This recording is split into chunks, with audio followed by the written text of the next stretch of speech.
नमस्कार फ्रेंड्स मु शक्ति आपण देखुंती नरसिंहा क्रिएशंस पेज। तो फ्रेंड्स आज वीडियो रे वर्तमान बड़ मुख्य खबर उपर नजर पकाइबा जहाँकि आपण माने समस्ते जानि रखिबा निहाती दरकार। तेबे कोन रही आज वीडियो रे वर्तमान बड़ मुख्य खबर आपण माने जानिबा पई वीडियो को शेष पर्यंत देखंतु जहाँद्वारा कि आपण माने डिटेल्स इंफॉर्मेशन पाई परिबे। एवं फ्रेंड्स ता पूर्व ए वीडियो गोटे लाइक करंतु जदि पारुछंती आपनकर सांग साथी मानकु वीडियो को शेयर करनतु। जदि फ्रेंड्स आपण माने आमो चैनल ले नुआ ही वीडियो देखुछंती पूर्व केबे भी हमरो चैनल को सब्सक्राइब करनाती तबे निहाती चैनल को सब्सक्राइब करे सहित पाखे आस्तुवा बेल आइकन को बजाय रखतातु। तो फ्रेंड्स नंबर 1 रही स्वागतम 2021 न्यूजीलैंड पाइला नुआ वर्ष विश्वर प्रथम देश भाव प्रथम नुआ वर्ष पालन कला न्यूजीलैंड। पुराना वर्ष को विदाय दे आतशबाजी रे नुआ वर्ष को स्वागत कले देशवासी। सारा विश्व में नुआ वर्ष 2021 नुआ संभावना नहीं आसुची। वर्ष 2020 को एवं विदाय देवार समय आसी। वर्ष 2020 रे सारा विश्व कोरोना भली महामारी सामना करिछि। एवं नुआ वर्ष रे नुआ आशा नहीं 2021 आसी। आशा कर नुआ वर्ष सबकि सामान्य करदेव। भारत में राति 12टा पर नुआ वर्ष पालन कर रही बेले न्यूजीलैंड रे सबुठारु आगे बा प्रथमे नुआ वर्ष पालन कर देखा मिली। भारतीय समय गुरुवार 3:30 रु न्यूजीलैंडवासी पालन करुछंती नुआ वर्ष। संपूर्ण आनंद उल्लास सहित बाण रोषणी और आतशबाजी न्यूजीलैंड ऑकलैंड ठारे लोक मैंने नुआ वर्ष को स्वागत करछंती। अन्य देश मानकर नुआ वर्ष को स्वागत करने को प्रस्तुति आरंभ हो जाइछि। स्टैंडर्ड टाइम मुताबक विश्वर न्यूजीलैंड रे सबुठारु शीघ्र यही समय आसी थाए अर्थात अन्य देश मानकर समय मुताबक न्यूजीलैंड रे शीघ्र राति 12टा बाजी जाई थाए। दुनियार प्रथम देश भावे प्रथमे न्यूजीलैंड नुआ वर्ष पालन करिथाए। देशवासी 2020 को विदाय दे 2021 को स्वागत करने को विभिन्न साज सजा करिथांती। न्यूजीलैंड दक्षिण दिगरे रहितबा प्रशांत महासागर देश मानकरे कोविड भली महामारी नथिबारु सेठारे पूर्व वर्ष मानक भली आनंद उल्लास रे नव वर्ष को ही स्वागत कर जाउची। अन्य देश मानकरे एबे कोरोना महामारी चलिथिबा बेले सरकार विभिन्न कटकणा लगाइछंती। फल लोक माने पूर्व वर्ष भली ए वर्ष नुआ वर्ष को पालन करिबारे बाधा उपजुची। आ देखिया पर अति खबर नुआ वर्ष रे ग्राहक मानको जिओर उपहार जनवरी 1 रु कोनोसी लोकल कॉल पई करिबाकू पड़िबो नाही रिचार्ज। रिलायंस जिओ पुणी थे वॉइस कॉल बिल्कुल मागणा करने को जाउची। जिओ उपभोक्ता माने जनवरी 1 रु मागणारे समस्त फोन को वॉइस कॉल करिवार सुविधा पाइबे। रिलायंस जिओ गुरुवार दिन एभली सूचना देइछि। कंपनी तरफ कहुଯାଇଛି कि ऑफ नेट डोमेस्टिक कॉल पई उपभोक्ता को कौनसी रिचार्ज करने को पड़िबो नाही। जिओ एभली सूचना देवा परे अन्य टेलीकॉम कंपनी भारतीय एयरटेल शेयर रे 2% क्षति होइछि। जिओर एभली घोषणा परे नुआ वर्ष आरंभ रु जिओ अन्य कौनसी नेटवर्क को वॉइस कॉल करने को उपभोक्ता को कौनसी देय देवाकू पड़िबो नाही। एही सुविधा पूरा देश में लागू होबाकू जाउछि।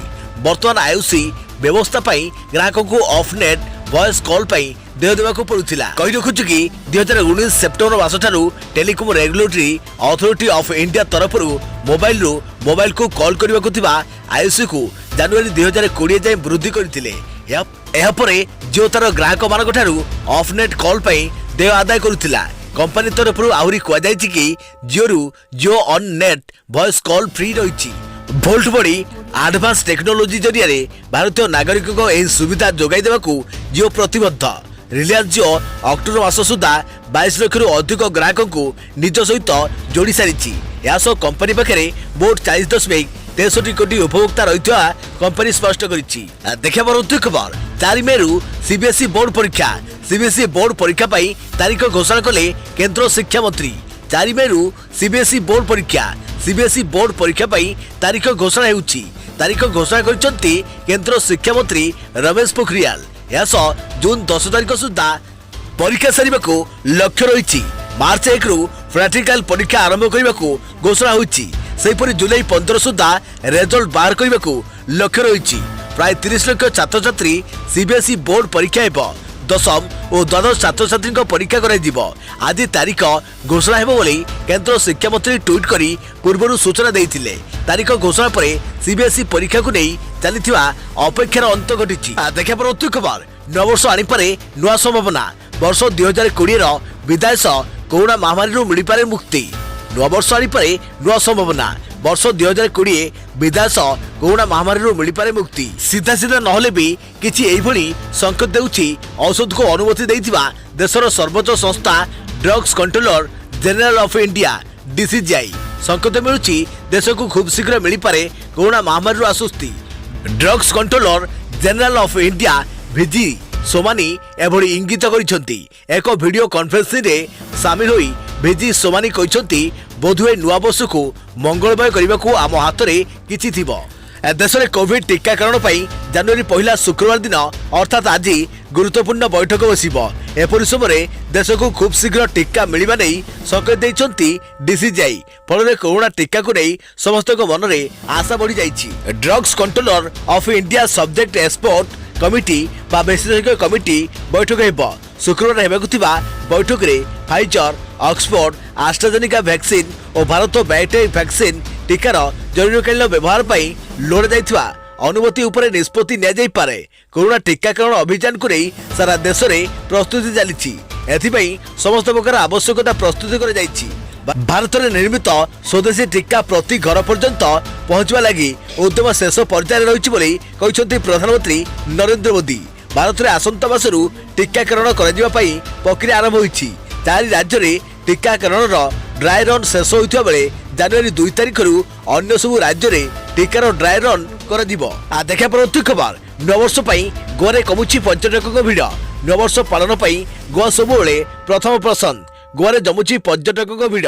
नववर्ष पालन गोवा सबुले पर्यटकों प्रथम पसंद होता है। समुद्र तट में समय बिताइबा सह नुआ सकाळ सूर्य को स्वागत करने एकाठी होती पर्यटक।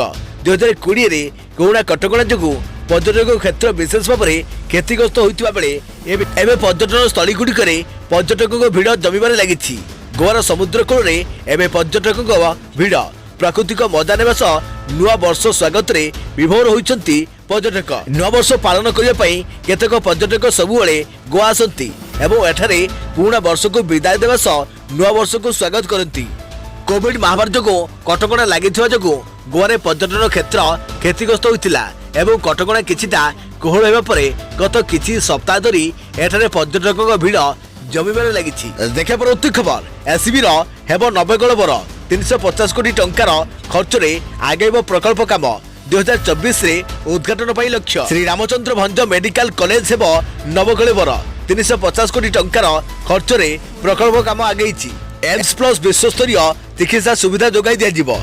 सरकारी स्तर में मेडिकल कॉलेज देशर सर्वबृहत प्रकल्प 1 जनवरी 2024 रे उद्घाटन पाई लक्ष्य। प्रथम पर्याय 3500 शय्यार सुविधा रही द्वितीय पर्याय 5000 रु वृद्धि कर 3 वर्ष में संपूर्ण होगा प्रकल्पर डाक्तर रोगी रोगी सहायक स्वास्थ्य कर्मचारी समस्त अत्याधुनिक सुविधा उपलब्ध हो। अत्याधुनिक चिकित्सा सह परिवहन व्यवस्था आधुनिक रेस्टोरेंट वाणिज्य केन्द्र और सुरक्षा व्यवस्था उपलब्ध हो। हॉस्पिटल में 1280 सरकारी बासगृह 2200 छात्र छात्री रही छात्रावास निर्माण कर। हॉस्पिटल सह क्रीड़ा और मनोरंजन उन्नति उत्तम परिवेश सृष्टि कर। आज बैठक में मुख्य शासन सचिव उन्नयन कमिशनर स्वास्थ्य विभाग अतिरिक्त मुख्य शासन सचिव 5टी सचिव और अन्य वरिष्ठ अधिकारी माने उपस्थित थे। देखा परवर्ती खबर। चाइना को एप्पल झटका। गोटे दिन में 39,000 गेमिंग ऐप को कला डिलीट। गोटे दिन में विश्वर यह सबुठारु अधिक बैन कर समस्त गेम प्रसारण संस्था को लाइसेंस पंजीकरण एक डेडलाइन दि जाए। मोट 39,000 गेम सह प्राय 46,000 ऐप को बहिष्कार करिछि एप्पल। एप्पल स्टोर में प्राय 1500 फेड गेम मध्यरु मात्र 64टी एप्पल आईनगत कागजपत्र ठीक भाव सूचना मिली। तेज एप्पल यह पूर्व कौन प्रतिक्रिया रखी ना। देखा परवर्ती खबर। ब्रिटेन फेरंता स्वास्थ्य विभाग नजर। मोट 288 जनक मध्यरु 7 जन कोरोना पॉजिटिव एजाई चिन्हट होइनी ब्रिटेन स्ट्रेन। ब्रिटेन फेरीथिबा ओडिशार 4 जनक ठारे कोरोना भूताणु चिन्हट होइछि। सेमानक संस्पर्श राशि आउ 3 जन संपर्क संक्रमित होइछन्ति। राज्य को मोट 188 जन ब्रिटेन फेरिछन्ति। हेले राज्य में ब्रिटेन रे नुआ स्ट्रेन नाही बोली कहउछन्ति स्वास्थ्य सचिव।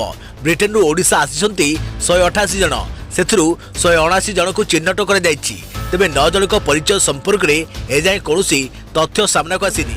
160 जनक नमूना परीक्षा हो सारी एने सूचना देइछन्ति जनस्वास्थ्य विभाग निर्देशक निरंजन मिश्र। मोट ब्रिटेन फेरंता तांको संपर्कंकर 204 जनक आरटीपीसीआर परीक्षा होइछि। वर्तमान सुधा 7 जनकर रिपोर्ट पॉजिटिव आसीछि। ସେଥିରୁ ବ୍ରିଟେନ୍ ଫେରନ୍ତା 4 ଜଣ ଥିବା ବେଳେ ସେମାନଙ୍କ ସଂସ୍ପର୍ଶରେ ଆସିଥିବା 3 ଜଣଙ୍କ ରିପୋର୍ଟ ପଜିଟିଭ ଆସିଛି। 6 ଜଣଙ୍କର ଜିନୋମ୍ ପରୀକ୍ଷା ପାଇଁ ପଠାଯାଇଛି। ସେପଟେ ଦେଶରେ ଆହୁରି 5 ଜଣ ବ୍ରିଟେନ୍ ଭୂତାଣୁରେ ଆକ୍ରାନ୍ତ ହୋଇଥିବା ସୂଚନା ମିଳିଛି। ଏହି 5 ଜଣ ନୂଆ ଆକ୍ରାନ୍ତଙ୍କୁ ମିଶାଇ ଦେଶରେ ମୋଟ ବ୍ରିଟେନ୍ ଭୂତାଣୁ ଆକ୍ରାନ୍ତଙ୍କ ସଂଖ୍ୟା 25ରେ ପହଞ୍ଚିଛି। ଭାରତକୁ ଫେରିଥିବା ବ୍ରିଟେନ୍ ଫେରନ୍ତା ଓ ତାଙ୍କ ସମ୍ପର୍କଙ୍କ ନମୁନା ପୁନେ ଓ ଦିଲ୍ଲୀ ଲ୍ୟାବ୍କୁ ପଠାଯାଇଥିଲା। ପୁନେ ପରୀକ୍ଷାଗାରରେ ଆଜି 4 ଜଣ ପଜିଟିଭ ଚିହ୍ନଟ ହୋଇଥିବା ବେଳେ ଦିଲ୍ଲୀ ଲ୍ୟାବ୍ରୁ ଜଣେ ଚିହ୍ନଟ ହୋଇଛନ୍ତି। ଦେଖେ ପରବର୍ତ୍ତୀ ଖବର, ମ୍ୟାଟ୍ରିକ ପରୀକ୍ଷା ନେଇ ଆସିଲା ବଡ଼ ଖବର। ଜାଣନ୍ତୁ କ'ଣ? ମାଧ୍ୟମିକ ଶିକ୍ଷା ପରିଷଦ ବୋର୍ଡର ସାଧାରଣ ପରିଷଦ ବୈଠକରେ 2021 ମାଟ୍ରିକ ପରୀକ୍ଷା ସଂକ୍ରାନ୍ତରେ କୌଣସି ନିଷ୍ପତ୍ତି ହୋଇପାରି ନାହିଁ। ଏଭଳି ସ୍ଥିତିରେ ବାସ୍ତବରେ ମେ ମାସ ପୂର୍ବରୁ ମାଟ୍ରିକ ପରୀକ୍ଷା ହେବାର ସମ୍ଭାବନା ଆଉ ଦେଖାଯାଉ ନାହିଁ। ବୋର୍ଡ ସଭାପତି ରାମାଶିଷ ସାଦରଙ୍କ ପୌରୋହିତ୍ୟରେ ଅନୁଷ୍ଠିତ ଏହି ବୈଠକରେ ହାଇସ୍କୁଲ ଛାତ୍ରଛାତ୍ରୀଙ୍କର ପାଠ୍ୟକ୍ରମ ହ୍ରାସ, ମାଟ୍ରିକ ପରୀକ୍ଷା ଆୟୋଜନ ସମୟ, ପରୀକ୍ଷାରେ କେତେ ପ୍ରଶ୍ନ ଆସିବ ସେ ସମ୍ପର୍କରେ ପୁଙ୍ଖାନୁପୁଙ୍ଖ ଆଲୋଚନା ହୋଇଥିଲେ ବି କୌଣସି ଚୂଡ଼ାନ୍ତ ନିଷ୍ପତ୍ତି ନିଆଯାଇପାରିନଥିଲା। ଏବେ କୋର୍ସ 30% ହ୍ରାସ କରାଯାଇଥିବା ବେଳେ ଆଉ କିଛି କୋର୍ସ ହ୍ରାସ କରିବାକୁ ମତ ପ୍ରକାଶ ପାଇଥିଲା। ମାଟ୍ରିକ ପରୀକ୍ଷାରେ ପ୍ରତି ବିଷୟରେ ମୋଟ ନମ୍ବର 100 ନମ୍ବର ବଦଳରେ 80 କରିବା, ପ୍ରଶ୍ନପତ୍ରରେ ସବଜେକ୍ଟିଭ ଅବଜେକ୍ଟିଭ ପ୍ରଶ୍ନ ପରିମାଣ, ସହଜ ପ୍ରଶ୍ନପତ୍ର ପ୍ରସ୍ତୁତି ଇତ୍ୟାଦି ସମ୍ପର୍କରେ ଆଲୋଚନା ହୋଇଥିଲା। ଆସନ୍ତା ବର୍ଷଠାରୁ ହାଇସ୍କୁଲ ପାଠ୍ୟକ୍ରମରେ କାନ୍ତକବି ଲକ୍ଷ୍ମୀକାନ୍ତ ମହାପାତ୍ରଙ୍କ ବନ୍ଦେ ଉତ୍କଳ ଜନନୀକୁ ସାମିଲ କରିବା ପାଇଁ ନିଷ୍ପତ୍ତି ନିଆଯାଇଥିବା ବେଳେ ବୋର୍ଡର ବାର୍ଷିକ ବଜେଟକୁ ଗୃହୀତ କରାଯାଇଥିଲା। ବାର୍ଷିକ ଅଧିବେଶନରେ ବୋର୍ଡ ସମ୍ପାଦକ ଶ୍ରୀକାନ୍ତ ତରାଇଙ୍କ ସମେତ ବହୁ ଜିଲ୍ଲା ଶିକ୍ଷାଧିକାରୀ ଓ କିଛି କମିଟି ସଭ୍ୟ ମଧ୍ୟ ଅନୁପସ୍ଥିତ ରହିଥିବାକୁ ନେଇ ପ୍ରଶ୍ନ ଉଠିଥିବା ଜଣେ ଅଧିକାରୀ ତଥା କମିଟି ସଭ୍ୟ ସୂଚନା ଦେଇଛନ୍ତି। ଏ ସଂକ୍ରାନ୍ତରେ ବୋର୍ଡ ସଭାପତି ରାମାଶିଷ ସାଦରା କହିଛନ୍ତି, ବୋର୍ଡର ସାଧାରଣ ପରିଷଦ ବୈଠକରେ କେବଳ ବାର୍ଷିକ ବଜେଟ୍ ପାସ୍ ହୋଇଛି। ସାଧାରଣ ପରିଷଦ ବୈଠକରେ ବିଭିନ୍ନ କମିଟି ସଭ୍ୟଙ୍କ ଉପସ୍ଥିତିରେ ବଜେଟ୍ ପାସ୍ ହୋଇଥିଲା, ଯାହାକି କରାଯାଇଛି। ଅନ୍ୟପକ୍ଷରେ ଆଜି ସିବିଏସ୍ଇ ପକ୍ଷରୁ ପରୀକ୍ଷା ଓ ପ୍ରଶ୍ନପତ୍ର ଶୈଳୀ ବିଷୟରେ ଚୂଡ଼ାନ୍ତ ହେବାକୁ ରହିଥିବାରୁ ବୋର୍ଡ କର୍ତ୍ତୃପକ୍ଷ ଏହାକୁ ଅପେକ୍ଷା କରିଥିବା ଆଲୋଚନା ହେଉଛି। ଦେଖିବା ପରବର୍ତ୍ତୀ ଖବର, କଟକରେ ପୁଣି ନକଲି ପନିର ଜବତ। ନକଲି ସାମଗ୍ରୀର ହବ୍ ପାଲଟିଯାଇଛି କଟକ ସହର। ଏବେ ଏମିତି କଟକରେ ଆଉ କିଛି ଜିନିଷ ନାହିଁ ଯାହା ନକଲି ହୋଇନଥିବ। ନକଲି ଘିଅ, ମସଲା, ଏମିତିକି ନକଲି ସିମେଣ୍ଟ ମଧ୍ୟ ଠାବ କରାଯାଇଛି। ଲୋକେ ବି ଏବେ ଦ୍ୱନ୍ଦ୍ୱରେ ପଡ଼ିଗଲେଣି ଯେ ସେମାନେ ଏବେ ଯାହା ବ୍ୟବହାର କରୁଛନ୍ତି ତାହା ଅସଲି ନା ନକଲି। ବାରମ୍ବାର ବହୁ ନକଲି ସାମଗ୍ରୀ ଜବତ କରାଯିବା ପରେ ପୁଲିସ ତାର ଚଢ଼ାଉ ଜାରି ରଖିଥିବା ବେଳେ ଆଜି ପୁଣି ଆଉ ଏକ ନକଲି ଜିନିଷ ଠାବ କରିଥିବା ଜଣାପଡ଼ିଛି। ତାହା ହେଲା ନକଲି ପନିର। ଚାଉଳିଆଗଞ୍ଜ ପୁଲିସ ଓ ସିଏମ୍ସି ଚଢ଼ାଉ କରି 1 କ୍ୱିଣ୍ଟାଲରୁ ଉର୍ଦ୍ଧ୍ୱର ସିନ୍ଥେଟିକ୍ ପନିର ଜବତ କରିଛି। କୋଲକାତାରୁ ବସ୍ରେ ଚାଲାଣ ବେଳେ ଚାଉଳିଆଗଞ୍ଜରୁ ଉକ୍ତ ସିନ୍ଥେଟିକ୍ ପନିରକୁ ଜବତ କରାଯାଇଛି। ଦେଖିବା ପରବର୍ତ୍ତୀ ଖବର, ପୁଣି ଶନିବାର ସରକାରୀ ଛୁଟି। ଦୈତ୍ୟନଗରରେ 75% ଉପସ୍ଥାନ। ଭର୍ଚୁଆଲ ମାଧ୍ୟମରେ ନୂଆବର୍ଷର ଶୁଭେଚ୍ଛା ଜଣାଇବାକୁ ପରାମର୍ଶ। ଜାନୁଆରୀ ମାସରେ ରାଜ୍ୟସାରା ସରକାରୀ ଅଫିସ ସବୁ ଶନିବାର ବନ୍ଦ ରହିବ। ପୂର୍ବ ମାସ ପରି ଜାନୁଆରୀ ବି ଭୁବନେଶ୍ୱର, କଟକରେ 75% କର୍ମଚାରୀରେ ସରକାରୀ ଅଫିସ ଚାଲିବ। ସମସ୍ତ ପ୍ରଶାସନିକ ବିଭାଗ ଓ ନିର୍ଦ୍ଦେଶାଳୟ ପାଇଁ ମଧ୍ୟ ଏହା ଲାଗୁ ହୋଇଛି। ଆଜି ଏ ସମ୍ପର୍କରେ ସାଧାରଣ ପ୍ରଶାସନ ବିଭାଗ ପକ୍ଷରୁ ବିଜ୍ଞପ୍ତି ଜାରି ହୋଇଛି। ରାଜ୍ୟରେ କୋଭିଡ ସଂକ୍ରମଣ ନିୟନ୍ତ୍ରଣରେ ଅଛି ବୋଲି ସରକାର ଦାବି କରୁଥିବା ବେଳେ ସବୁ ଶନିବାର ସରକାରୀ ଅଫିସ ଛୁଟି ପଛରେ କି ଯୁକ୍ତି ରହିଛି ତାହାକୁ ନେଇ ଚର୍ଚ୍ଚା ଜୋର ଧରିଛି।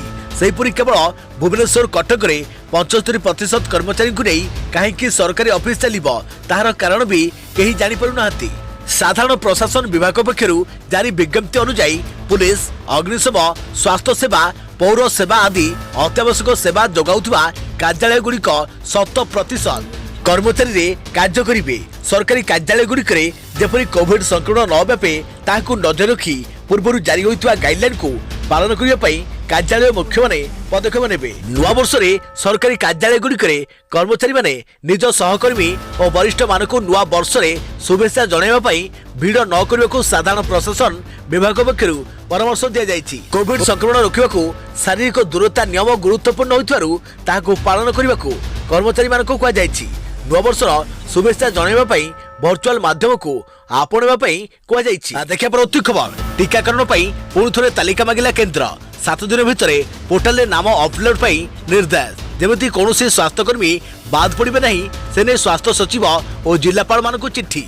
ଦେଶରେ ଖୁବ୍ ଶୀଘ୍ର ଆରମ୍ଭ ହେବାକୁ ଯାଉଛି କରୋନା ପାଇଁ ଟିକାକରଣ। ଏନେଇ ଆଜି ପ୍ରଧାନମନ୍ତ୍ରୀ ସମ୍ୟକ ସୂଚନା ଦେଇଥିବା ବେଳେ କେନ୍ଦ୍ର ସ୍ୱାସ୍ଥ୍ୟ ମନ୍ତ୍ରାଳୟ ପକ୍ଷରୁ ରାଜ୍ୟ ସରକାରଙ୍କୁ ଏକ ଚିଠି ଲେଖାଯାଇଛି। କେନ୍ଦ୍ର ସ୍ୱାସ୍ଥ୍ୟମନ୍ତ୍ରୀ ଡକ୍ଟର ହର୍ଷବର୍ଦ୍ଧନ ଏନେଇ ମୁଖ୍ୟମନ୍ତ୍ରୀ ନବୀନ ପଟ୍ଟନାୟକଙ୍କ ସହ ଆଲୋଚନା କରିଛନ୍ତି। ଏହି ଆଲୋଚନାରେ प्रथम पर्यायर हेबाकु थिबा टीकाकरण समय जेमिति कोनोसी स्वास्थ्यकर्मी बाद न पड़ती ताहाको गुरुत्व दिया जाउची। यासो पुणी थे बाद पड़ता स्वास्थ्यकर्मी तालिका प्रस्तुत करी पोर्टाल रे अपलोड करने को केंद्र स्वास्थ्य मंत्रालय राज्य स्वास्थ्य सचिव जिलापाल और महानगर कमिशनर को चिठी लिखिंट। चिठी 7 दिन मध्य पोर्टाल रे नाम अपलोड करने को निर्देश दिया जायछि। वर्तमान सुधा राज्य सरकार 3,24,544 जन स्वास्थ्यकर्मी तालिका राज्य सरकार प्रस्तुत कर सूचना मिली। कही रखुची कि केंद्र सरकार एजाए कौन कंपानी टीका को अनुमति देना हेले देश में टीकाकरण पूर्व जहाँ जहाँ प्रस्तुत करने कथा से नहीं केंद्र सरकार तत्परता देखाई। केंद्र स्वास्थ्य मंत्रालय सूचना मुताबक टीका आसिले प्रथम स्वास्थ्यकर्मी वृद्धा शिशु मान अग्राधिकार भित्तिरे टीका दिया हेले टीकाकरण पूर्व टीका को मौजूद रखा विजुक्त तापमात्रा रे वैक्सीन को संरक्षण करने और टीकाकरण रे नियोजित होगाकु थिबा कर्मचारी मानकु तालीम देवा भली कार्य केंद्र सरकार द्वारा त्वरान्वित करा जाउछि। देखा परवर्ती खबर कोरोनार ब्रिटेन स्ट्रेन को नहीं दिल्ली एम्स निर्देशक बड़ बयान। रणदीप गुलेरिया कहले 70% अधिक संक्रमण नुआ भूताणु। देश में चिंता बढ़ाऊँ ब्रिटेन नुआ स्ट्रेन 20 मामला सामना को आसी। एथिरे देश में संक्रमण द्रुत गति बढ़िबार आशंका करा जाउछि। यार भितरे एम्स निर्देशक रणदीप गुलेरिया बयान चिंता को 2 गुण बढ़ाई देछि। गुलेरिया कहते नुआ स्ट्रेन बहु संक्रामक, अधिक सावधान अवलंबन करने को पड़िबो। नुआ स्ट्रेन पाई भारत को पूर्वापेक्षा अधिक सतर्क रहिबाकु पड़िबो, जहाँ सरकार मध्य पूर्व प्रस्तुत होउछन्ति। ब्रिटेन रु आसुवा समस्त विमान को रद्द करने सह अनेक पदक्षेप नहीं। एपरिक गुलेरिया कहते कोरोना भूताणु विश्वर अनेक स्थान में निजर रूप बदलाई। ब्रिटेन कोरोना भूताणुर नुआ स्ट्रेन अधिक संक्रामक थिबा बेले यह द्रुत गति बढ़ुछि। जदि देश में नुआ स्ट्रेन द्रुत गति बढ़े तेबे यह उपरे बड़ पदक्षेप नेबाकु पड़िबो। यासो से कहते एबे भारत में कोरोना को नहीं स्थिति बहुत भल रही। दैनिक संक्रमण मामला कमी। कोरोना रे सुस्थ संख्या बढ़िया बेले मृत्यु संख्या पूर्वापेक्षा कमी। देखा परवर्ती खबर एबे खोलिबनी स्कूल। गणशिक्षा विभाग को निष्पत्ति भारत देले सरकार। राज्य में स्कूल कॉलेज केबे खोलिबो से बाबद में गणशिक्षा विभाग निष्पत्ति नेबे। विभिन्न पक्षों सह आलोचना करी विभागीय कर्तृपक्ष यह निष्पत्ति नहीं पारिबे। बुधवार जनवरी गाइडलाइन रे स्कूल खोलिबा बाबद रे एही निर्देश दैछन्ती राज्य सरकार। सरकार को गाइडलाइन अनुसार स्कूल कॉलेज केबे खोला जिवो से संपर्क में गणशिक्षा विभाग निष्पत्ति नेबे। तेबे राज्य में परीक्षा खाता देखा एवं ऑनलाइन पाठपढ़ा आदि पूर्व भली चालू रहिबो बोली कुआଯାଇଛି। अन्यपटे जनवरी 31 तारिख जाए राज्यर समस्त अंगनवाड़ी बंद रखा निष्पत्ति नहीं सरकार। तेबे कोरोना पाई दीर्घ 10 मास राज्य में समस्त शिक्षानुष्ठान बंद रही। ऑनलाइन रे केंद्र सरकार शिक्षानुष्ठान खोलिबा को अनुमति देइथिले सुधा ओडिसा रे शिक्षानुष्ठान खोलिबा उपरे कटकणा बलवत्तर रखिछन्ती राज्य सरकार। तेबे धीरे धीरे सबुरु ताला खोलुथिला बेले स्कूल कॉलेज रु केबे ताला खोलिबो से नै समस्त अपेक्षा करिछन्ती। आर वर्ष को स्कूल खोलियो बोली सरकार पूर्व कही। तेणु जनवरी गाइडलाइन रे ए बाबद रे किछि निष्पत्ति निया जाई पारे बोली समस्ते आशा करिथिले। किंतु बुधवार जनवरी गाइडलाइन रे स्कूल कॉलेज खोलिबा निष्पत्ति गणशिक्षा विभाग उपरे छाड़ी दैछन्ती सरकार।